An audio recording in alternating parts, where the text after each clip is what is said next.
tidak selesai pemilu, seharusnya keadaan gonta-ganti kabinet ini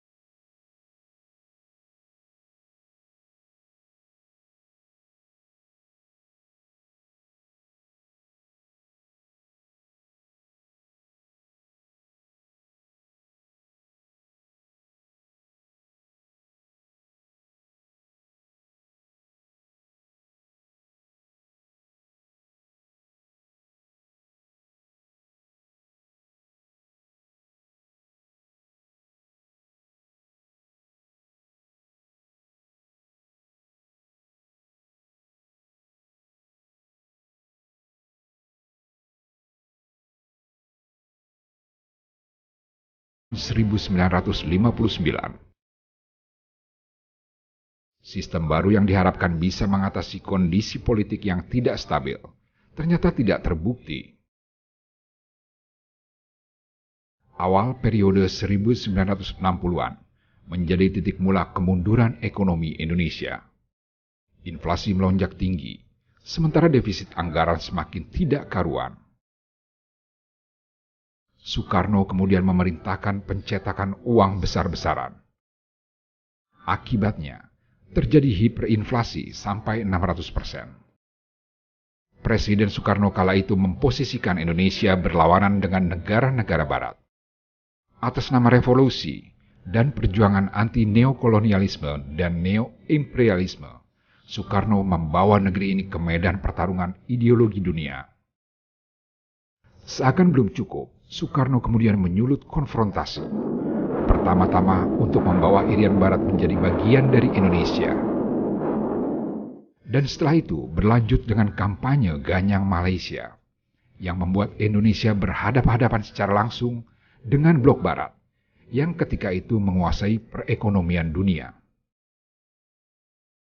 Kekacauan ini memunculkan gonjang-ganjing di segala bidang kehidupan, termasuk kekisruhan politik, yang berpuncak dengan terjadinya kudeta Gerakan 30 September 1965. PKI yang kala itu dekat dengan kekuasaan dituduh jadi dalang pembunuhan 7 jenderal TNI. Ironisnya, Soekarno sendiri tak luput dari tuduhan sebagai penanggung jawab kudeta terhadap pemerintahan resmi yang dipimpinnya. Dalam situasi yang sudah di luar kendali, Soekarno gagal menyelesaikan konflik politik tingkat tinggi ini. 4 bulan lamanya pemerintahan berjalan dalam kegentingan. Situasi politik dan keamanan dalam negeri kala itu kacau dan serba membingungkan. Opsi turun ke jalan dilakukan mahasiswa. Unjuk rasa ini kemudian dikenal sebagai demo Tritura atau 3 tuntutan rakyat. Tritura. Yang pertama, pembubaran Partai Komunis Indonesia. Kedua, pembersihan kabinet Wikora dari unsur-unsur yang terlibat G30S atau reshuffle kabinet. Dan yang ketiga, penurunan harga kebutuhan pokok dan perbaikan ekonomi rakyat. Aksi yang makin lama kian besar itu dimotori oleh beragam elemen mahasiswa, pelajar, dan masyarakat. Semuanya menyatu bersama rakyat, memadati jalanan ibu kota sejak 10 Januari 1966. Rentetan gelombang demonstrasi untuk menyuarakan Tritura ini terus terjadi. Sampai akhirnya, 11 Maret 1966, Presiden Soekarno mengeluarkan surat perintah 11 Maret. Isi surat itu pada pokoknya adalah menugaskan Mayor Jenderal Soeharto selaku Panglima Angkatan Darat untuk mengambil tindakan yang perlu guna memulihkan keamanan dan ketertiban. Demonstrasi besar yang dimotori oleh mahasiswa ini sesungguhnya tidak dimaksudkan untuk melengsarkan Presiden Soekarno. Terlihat jelas dalam 3 tuntutan rakyat yang mereka suarakan. Massa aksi tidak menuntut mundurnya Soekarno. Sebaliknya, aspirasi massa kala itu justru mendesak Soekarno untuk bertindak sebagaimana statusnya selaku pemimpin tertinggi Republik Indonesia. Akan tetapi, surat perintah 11 Maret yang dikeluarkan Soekarno pada akhirnya menjadi jalan yang mengakhiri kekuasaannya.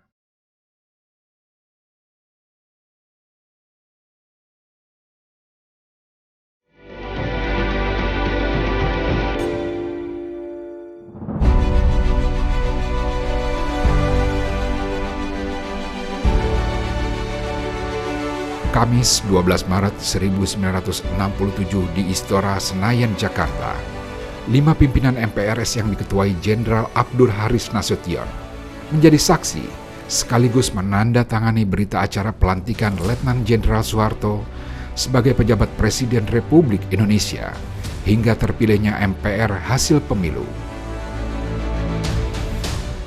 Majelis Permusyawaratan Rakyat sementara sebetulnya telah membuat ketetapan pada 5 Juli 1966 yang menyatakan bahwa pemilihan umum diselenggarakan selambat-lambatnya pada tanggal 5 Juli 1968. Untuk mengkonsolidasi kekuasaannya, Soeharto melakukan serangkaian perubahan kelembagaan. Sebagai presiden, Soeharto tetap menggunakan MPRS dan DPR bentukan Soekarno. Hanya saja, ia melakukan pembersihan lembaga tertinggi negara dan tinggi negara tersebut dari sejumlah anggota yang dianggap dekat dengan Orde Lama. Alih-alih menyelenggarakan pemilu secepatnya, Soeharto menunda pelaksanaan pemilu dengan alasan belum adanya rancangan undang-undang pemilu. Tapi taktik yang dilakukan pemerintah itu memang betul-betul tersistem. Ya. Satu sisi, Orde Baru itu berusaha untuk melaksanakan semuanya secara konstitusional.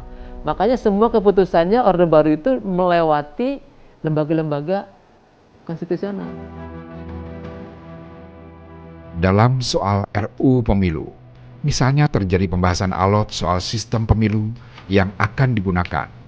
Sejumlah partai politik mengusulkan sistem distrik, sedangkan TNI yang mendapat kursi di parlemen mengusulkan sistem proporsional. Usul tentang perubahan sistem pemilu oleh Angkatan Darat ini ditolak DPR. Tapi Soeharto mencari jalan tengah. Sistem proporsional dipertahankan, tapi tentara diberi jatah kursi lewat pengangkatan. Di samping itu juga ada kursi di MPR yang mewakili golongan. Yang terakhir ini juga diangkat oleh Presiden.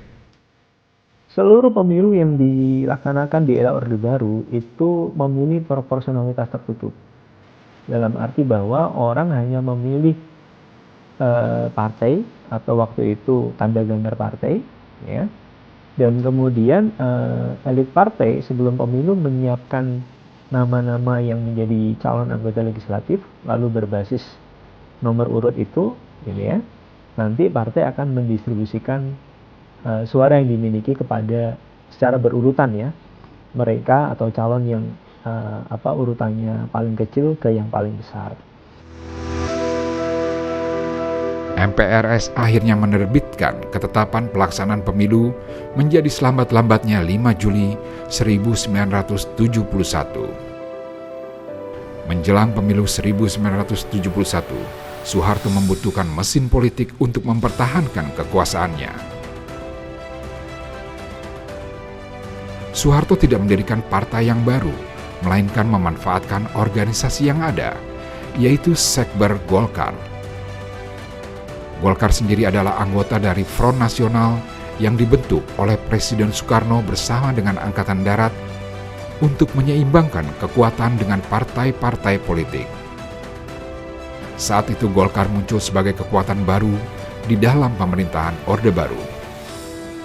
Golkar sejalan dengan ideologi pemerintah penguasa dan menjadi pendukung utama Orde Baru.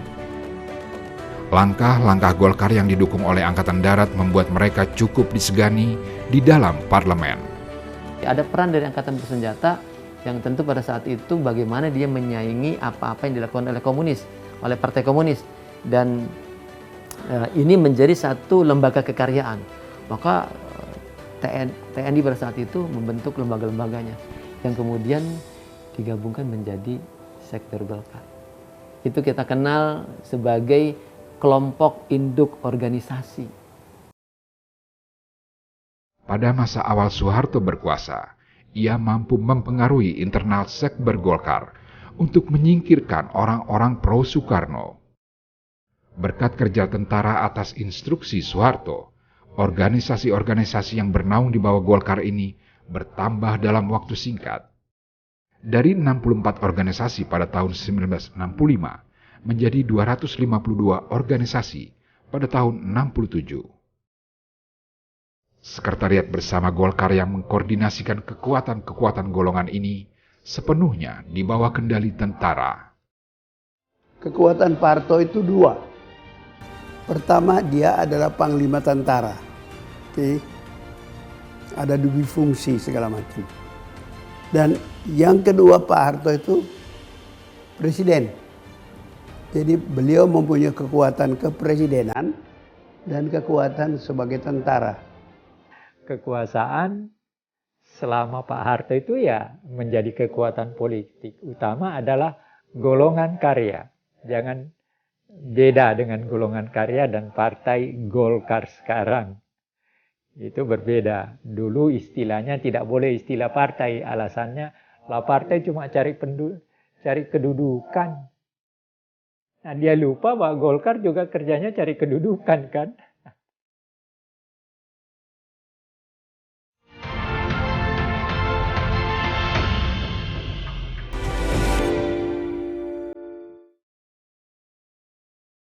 Pasca peristiwa 1965, partisipasi masyarakat di dalam politik muncul kembali. Sejumlah kelompok dan individu berebut posisi dalam rezim baru. Muncul kelompok-kelompok baru yang ingin mendirikan parpol baru atau membangkitkan parpol yang dibekukan oleh rezim terdahulu. Keadaan tersebut membuat pemerintah Orde Baru perlu menyeleksi kembali partai-partai politik yang diperbolehkan untuk ikut serta dalam pemilu 1971. Partai politik yang terlibat langsung maupun tidak langsung dalam pemberontakan dilarang untuk ikut, bahkan harus dibubarkan.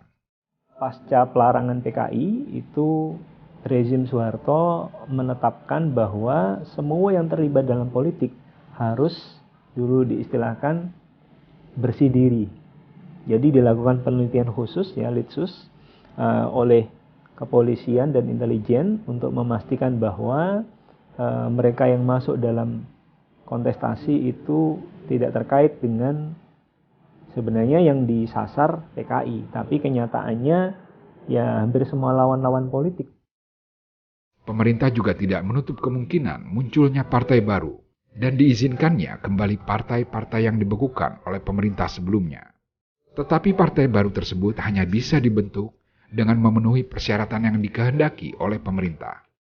Salah satu partai baru yang ikut dalam pemilu 1971 adalah Partai Muslimin Indonesia atau Parmusi yang disahkan oleh Presiden Soeharto pada 20 Februari 68. Pemilu 1971 masih diikuti oleh cukup banyak kontestan, yakni 9 partai politik dan 1 organisasi masyarakat.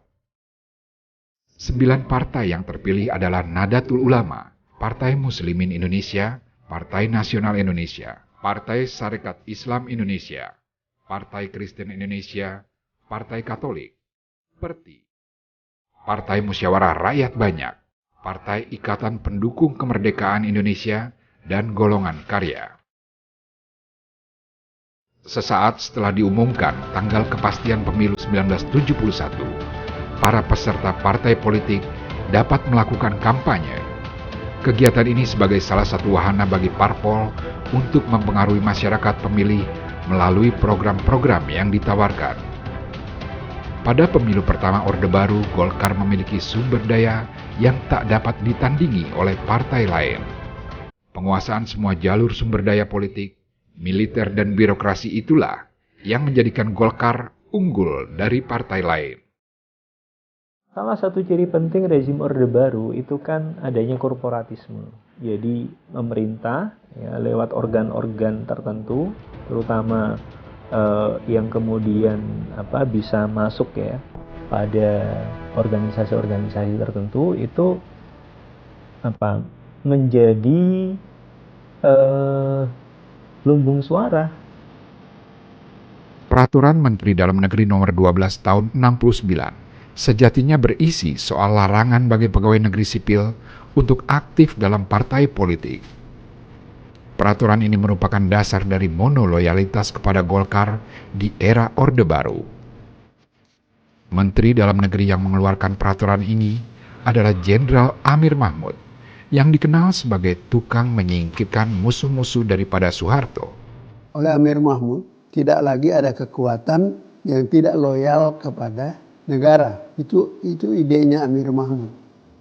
Untuk memastikan legitimasi kekuasaan melalui pemilu, rezim penguasa Orde Baru tidak takut untuk melakukan intimidasi dan politik kekerasan jelang pemilu 1971. Losarang adalah sebuah daerah basis Partai NU di wilayah Kabupaten Indramayu, Jawa Barat, yang mengalami teror dan intimidasi. Peristiwa ini terungkap setelah wartawan surat kabar harian Sinar Harapan, Panda Nababan, meliput aksi teror yang terjadi di Losarang. Panda menulis laporan yang dialami pendukung NU di Indramayu dengan judul 45 jam bersama orang kuat NU. Orang kuat NU pada waktu itu namanya Yusuf Hasim dan terkenal dengan julukan Pak Ud. Pak Yusuf Hasim ini mengajak saya, "Panda, kamu mau ikut gak ke Losarang? Biar kau lihat bagaimana basis-basis NU dihabisin," gitu kan. Berangkatlah kami ke Losarang, satu desa yang cukup padat penduduknya di Indramayu. Yang mengkagetkan aku pada waktu itu, bagaimana satu masjid porak-poranda, bagaimana rumah-rumah tangga yang kemudian berantakan. Saya bisa melihat indikasi bagaimana rumah itu ditinggalkan tiba-tiba. Di meja makan itu masih ada baskomnya nasi, masih ada sayur, masih ada yang mau siap saji untuk makan. Saya ambil semua foto-fotonya, saya wawancara mereka, dan bagaimana mereka waktu itu diserbu oleh kekuatan-kekuatan yang dikendalikan oleh tentara. Ada berbagai macam nama organisasi itu, mereka lah yang undercover melakukan penyerbuan itu. Besoknya setelah pulang dari Losarang, saya bikinlah laporan di Sinar Harapan halaman 1, lengkap dengan semua foto-foto, termasuk masjid yang dibikin porak-poranda segala macam. Jam 2, jam 3 saya dipanggil, dijemputlah aku di kantor Sinar Harapan Dewi Sartika, dibawalah aku ke Tebet, Jalan Saharjo. Nah, dibawa aku ke Balai Sudirman. Itu kantor yang misterius lah. Di situ Yoga Sugama, kemudian, "Apa ini pemberitaan kau? Apa maksudmu?" Saya tidak mau tahu ya. "Pak, itu yang sudah beredar, Pak. Tadi jam 12 sudah naik cetak, semua tarik ini semua." Jadi sementara aku pertama diperiksa, baru kemudian bosku dipanggil. Dengan keterlibatan kuat militer yang terutama melakukan intimidasi dan mobilisasi itu tadi, saya pikir ada semacam ketundukan ya dalam masyarakat, sehingga mereka kemudian bukan hanya berbondong-bondong datang ke TPS, tapi juga membuat pilihan yang tidak sepenuhnya merupakan bagian dari kesadaran politik masa pemilih waktu itu. Pada pemilu 1971, Golkar menang mutlak dengan meraih 62,8% suara dan mendapat 236 kursi di DPR. Beberapa partai masih memperoleh suara cukup lumayan karena mampu mempertahankan basis pendukung tradisionalnya, seperti Nahdlatul Ulama yang berada di urutan kedua dengan 18,6% suara dan Parmusi di urutan ketiga dengan 5,36% suara. Yang mengejutkan, suara PNI sebagai pemenang pemilu 1955 ternyata anjlok. Parpol bentukan Soekarno ini hanya mampu menempati posisi 4 dengan raihan 6,9% suara. Tujuan pemilu 1971 sejatinya menciptakan kehidupan politik bangsa Indonesia yang demokratis, pasca tragedi politik 30 September 1965. Sayangnya, pemilu direkayasa penguasa dengan cara-cara yang justru anti demokrasi.